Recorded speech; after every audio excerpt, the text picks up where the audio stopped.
The Maamtrasna Murders. The townland of Maamtrasna, coming from the Irish Maamtrasna, meaning the path across, is on the south of the Shranalung River, nestled on the Mayo-Galway border.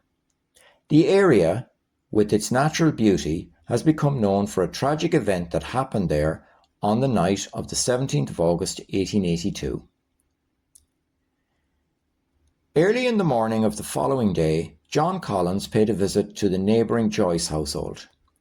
When he got there, he found the door off its hinges, and on entering the cabin, he found a tragic scene.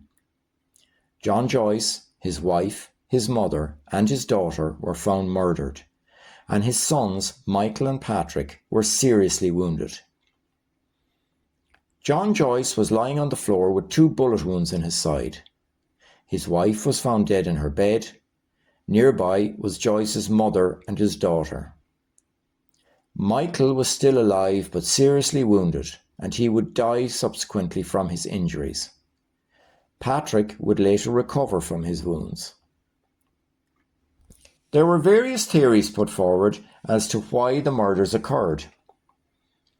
The authorities claimed that Joyce was treasurer for a local secret society opposed to landlordism, and that he had been stealing money.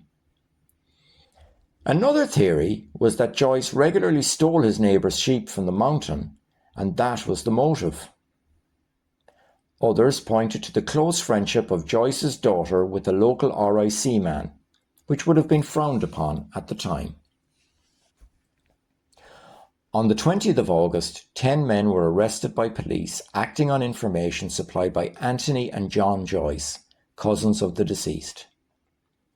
Myles Joyce, his brothers Martin and Paugene, and his nephew Tom, Pat, Michael and John Casey, Pat Joyce, Tom Casey and Anthony Philbin were charged with the murders. The 10 men, who all spoke only Irish, were sent for trial to Dublin in front of a judge and jury who knew only English. 2 of the accused became informers for the prosecution and gave evidence against their neighbours. The first 3 who were tried, Pat Joyce, Myles Joyce and Pat Casey, were found guilty and sentenced to death. 5 others pleaded guilty to avoid the hangman. They were also sentenced to death, but this was commuted to life sentences by Earl Spencer, the Queen's deputy in Ireland at that time. The 3 men to be hanged were taken to Galway jail, now the site of the cathedral. Before they were hanged, 2 of the men admitted their part in the murders but insisted Myles Joyce was innocent. Earl Spencer ignored this admission, and on the 15th of December 1882 all 3 men were hanged. They were buried on the grounds of the prison. 2 years later, at a confirmation ceremony in Tourmakeady, one of the informers who had given evidence confessed to Dr. McEvely, the Archbishop of Tuam, that his evidence had been false and that Myles Joyce had been innocent. The Archbishop sought a full inquiry into the case, but the British government refused. In subsequent years, it came to light that evidence which could have proven the men's innocence had been hidden. A number of Catholics had been restricted on the jury. The evidence given in Irish was ignored, and little of it was ever translated into English.